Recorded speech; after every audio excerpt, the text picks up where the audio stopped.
welcome to ERi-TV English News Broadcast, dear viewers. I'm your reporter Bersabet Taghla, and coming up are the major headlines for today.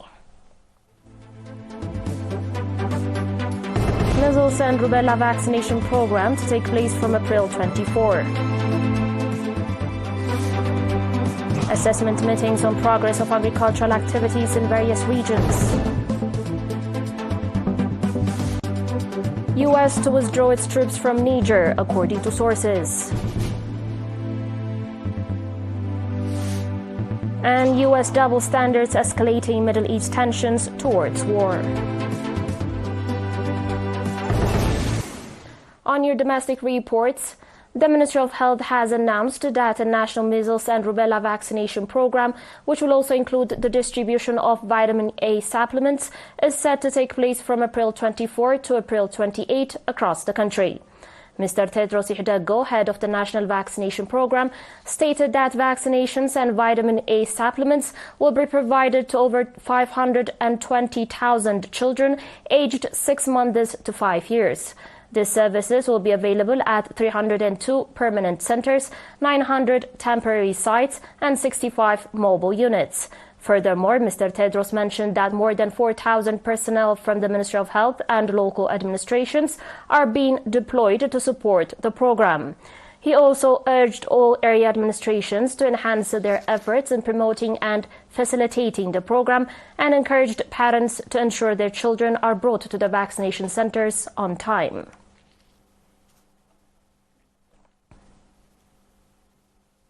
The Ministry of Agriculture conducted an assessment of activities from April 16 to 19, focusing on the first quarter and the 5-year strategic plan.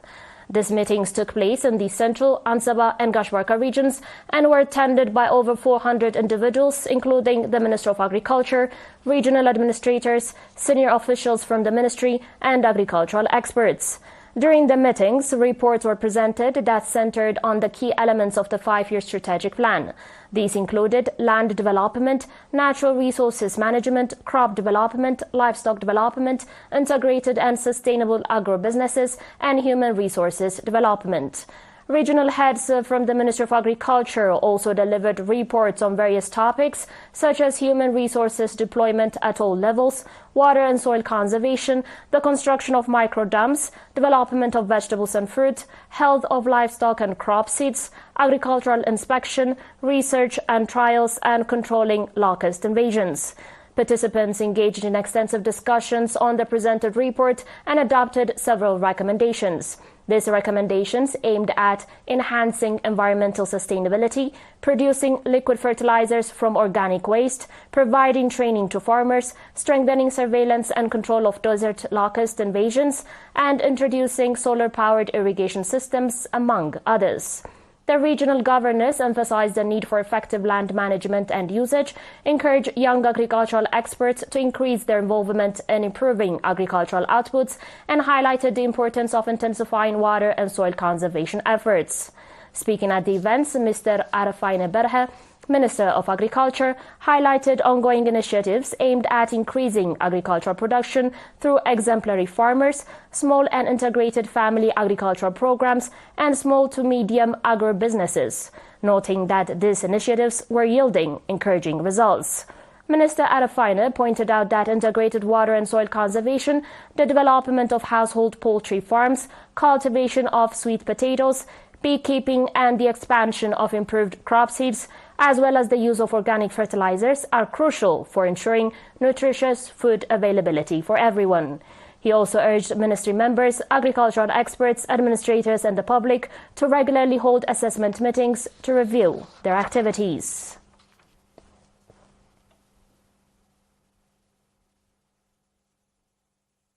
On your last local report, Mr. Taghste Zerai, head of the Ministry of Labour and Social Welfare branch in the Ansaba region, has emphasized the need to strengthen efforts to eradicate harmful practices that are severely affecting the physical and psychological well-being of children. Mr. Taghste made this call at an activity assessment meeting held on April 16 and 17 in Keren. The meeting brought together the committee dedicated to safeguarding children's rights and other stakeholders. He urged committee members and stakeholders to collaborate closely with the public to control the prevalence of harmful practices and to encourage women to participate in awareness-raising activities. He also stressed the importance of conducting regular follow-ups to monitor school dropout rates among female students. Colonel Tesfatien Girmay, Director General of Social Service in the region, highlighted the importance of providing proper care to children and called for immediate actions to address the issues of school dropouts among female students. Dear viewers, we'll be back with your international reports and more. Please stay tuned.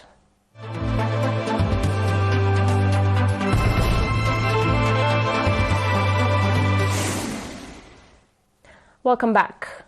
The United States will withdraw its troops from Niger, a source familiar with the matter said late on Friday, adding that an agreement was reached between U.S. Deputy Secretary of State Kurt Campbell and Niger's leadership. As of last year, there was a little more than 1,000 U.S. troops in Niger, where the U.S. military operated out of 2 bases, including a drone base known as Air Base 201 near Agadez in central Niger at a cost of more than $100 million. Since 2018, the base has been used to target Islamic State militants and Jamaat Nusrat al-Islam wal Muslimin, an al-Qaeda affiliate in the Sahel region. Last year, Niger's army seized power in a coup. Until the coup, Niger had remained a key security partner of the United States and France. On today's final report, the application of double standards by the United States is pushing the Middle East closer to a full-blown regional war, said Chinese experts when commenting on U.S. Secretary of State Antony Blinken's repeated refusal to confirm reports of an Israeli attack on Iran on Friday. According to reports, earlier on Friday, Iran's air defense systems shot down several flying objects near the central city of Isfahan. The Israeli side has not yet made any announcement regarding the latest attack. Blinken told a press conference in Italy on Friday that he could not speak to media reports about the details of the Israeli attack against Iran overnight, stressing that the U.S. was not involved in any offensive operations by Israel. However, media reports said that Washington received an advanced warning from Israel on Thursday of an imminent strike against Iran in retaliation for Iran's assault on Israel last weekend. You're still watching us on ERi-TV, dear viewers, and now a very quick recap of the major headlines. Measles and rubella vaccination program to take place from April 24. Assessment meetings on progress of agricultural activities in various regions. U.S. to withdraw its troops from Niger according to sources. And U.S. double standards escalating Middle East tensions towards war. DVOS, that was it for today. Thanks for watching.